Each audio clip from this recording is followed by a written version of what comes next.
Chers abonnés, bonjour.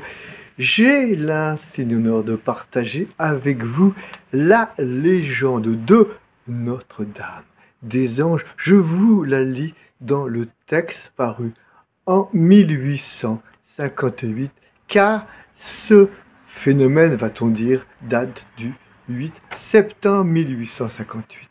Jadis, dit la légende du lieu, au temps où nul n'osait traverser la forêt de Bondy sans avoir fait son testament, 3 riches marchands qui se rendaient à Paris pour leur commerce sont arrêtés non loin de là par des voleurs qui, après les avoir entraînés et enchaînés au plus épais du bois, les dévalisent, les garrottent, chacun contre un arbre, et les abandonne là ensuite. Et cet abandon était de la part de ces bandits un raffinement de cruauté, c'était condamner leurs victimes à mourir de besoin, car personne ne s'avisant de pénétrer dans ces lieux redoutés, il était certain qu'on ne viendrait pas les en délivrer. Et ce qui devait ajouter encore aux horreurs de ces malheureux, c'est qu'on les avait attachés au bord d'un limpide ruisseau dont la vue devait aiguillonner leur soif.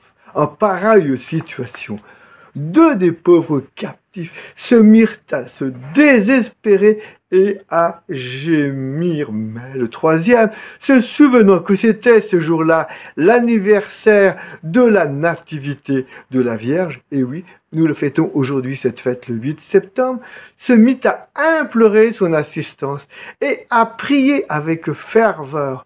Aussitôt, dit toujours la chronique de la légende, le ciel s'entr'ouvre, un céleste messager, un ange autrement dit, visible seulement par le pieux voyageur, descend et brise ses liens, puis remonte à tire d'aile au séjour des bienheureux.